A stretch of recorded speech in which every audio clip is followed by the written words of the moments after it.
Hi everyone. In this video, I wanted to get us to actually move our robot. So in this example, I'm going to show you how to download code to get the robot to drive. And just to make it simple and to get you thinking about how you are going to program your own robot, I'm going to use a built-in example here just to get you started. So to get these examples, what you want to do is go to File, Open Examples, and the one I'm actually looking for is TankDrive. So you're going to scroll down to, it's under the sensing category, I believe. And I think I passed it.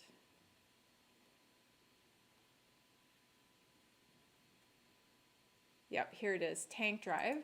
And when you go to use an example program, it asks you to save it for yourself. So you are actually, in effect, starting your own project. So I'd like you to call it TankDrive. I'm going to have to call mine TankDrive 2 because I've already done this. So let's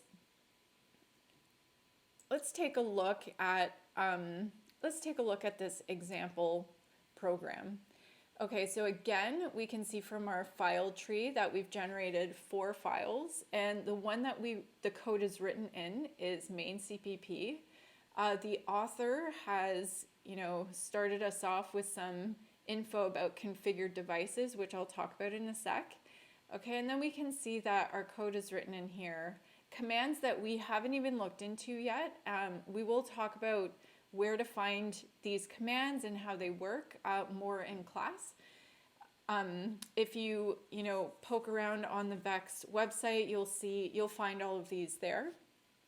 And we also have some other support. Mr. Patel has written some stuff up for us that we're going to look at.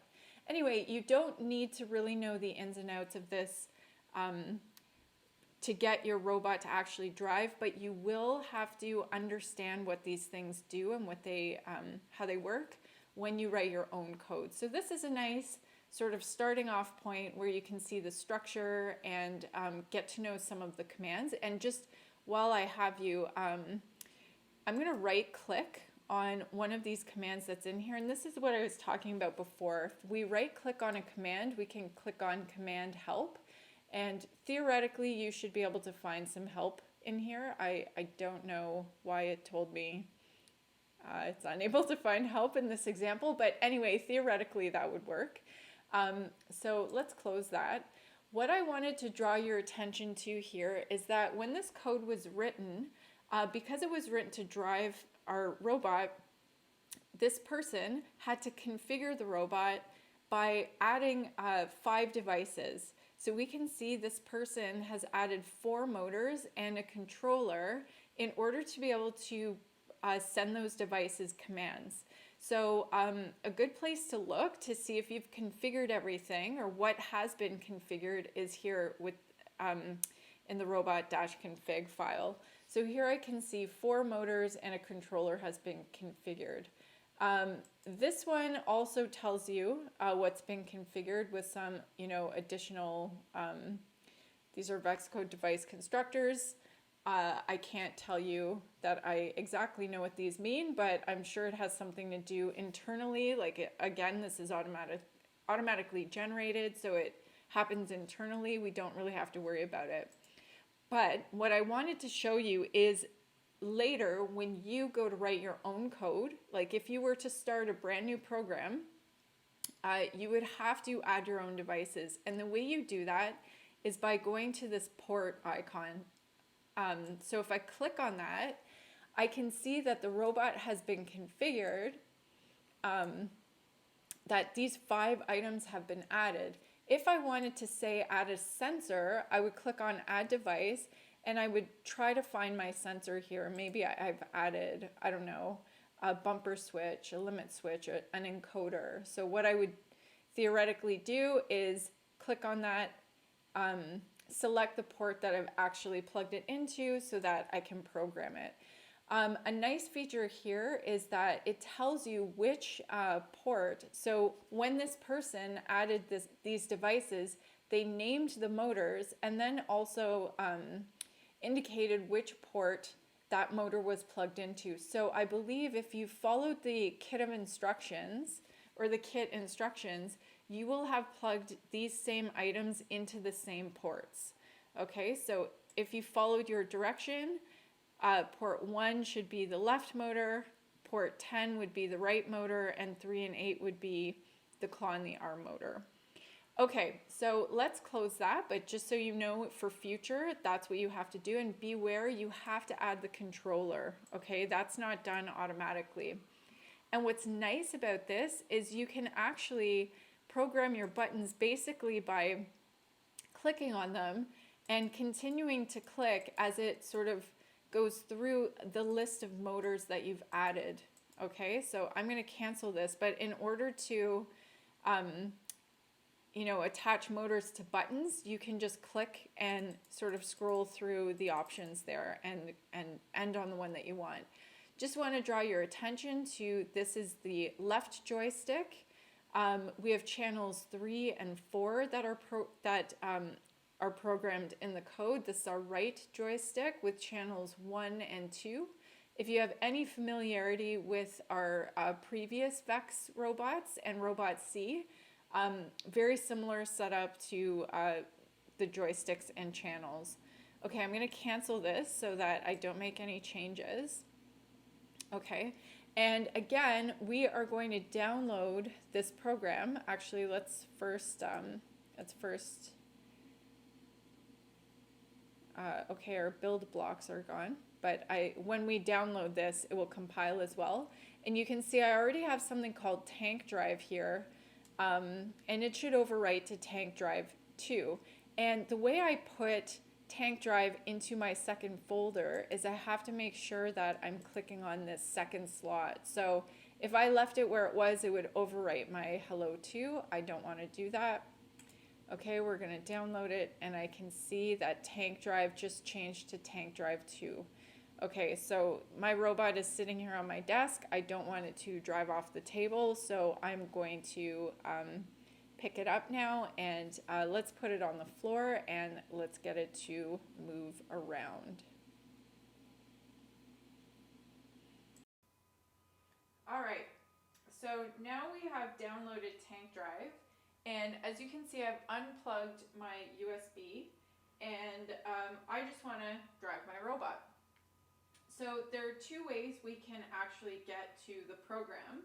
So if I turn on my brain, I can now see that I have two programs available to me. One is Hello that we downloaded to folder 1, and now in folder 2 I have something called TankDrive. So if I wanted to run TankDrive, I could just press on it and go to run, but I actually want to show you how to find this using your controller. Okay, so this is definitely far from perfect, but hopefully you are able to see a little bit what I'm looking at here. So when I turn my controller on, it will take me to this very first home page. And at the bottom, I can see the word drive. Hopefully you can as well. And I have to be honest, I haven't mastered the buttons myself yet, but I know that if I hit my right arrow key, it'll take me to a screen called Programs. And as you can imagine, I should have two programs stored in there, one called Hello and one called TankDrive. So to actually get into Programs, I can press the A button. Okay, so I have a red screen right now that says link to robot alert. What that means is my robot brain has gone to sleep. So I'm just gonna turn that back on. Okay, and then I'm going to dismiss it. So again, I'm back at this page that says programs. I'm gonna hit A, and you might not be able to read it, but I can see that I have two controller icons and one like empty icon. So this means I actually have two programs, and number 1 program is called Hello, And then if I click my right arrow key, I can see that my second is TankDrive. So what I'm actually going to do is tap A, and then it gives me the option to run. And yes, that is what I want to do. So I'm going to tap A again. Okay, and I can see that my TankDrive program is running. There's a timer here. Okay, and I can also see I only have 25% battery left, so I better hurry up with this demo. Okay, so what I wanted to show you now, so I'm completely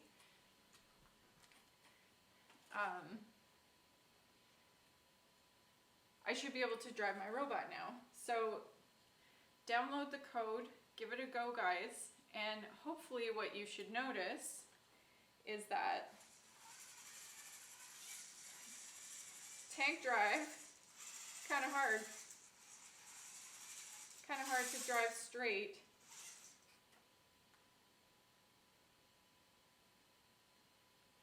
Using TankDrive, or at least that's my experience. Now the reason for that is I can see that my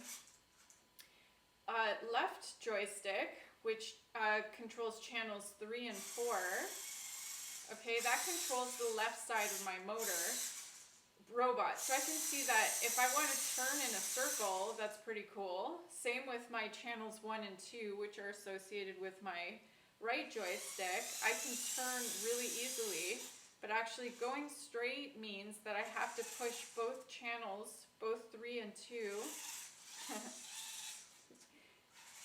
okay, with the same force at the same time. Same with going in reverse, and maybe, I don't know, I don't claim to be a good driver, but this is a bit tough, I think.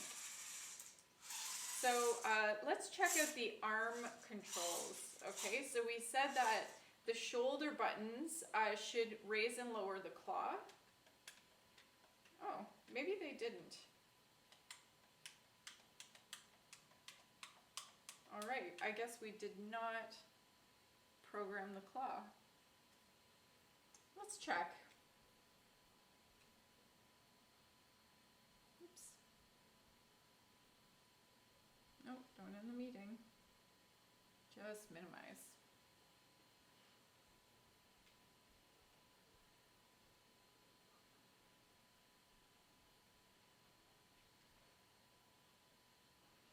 All right.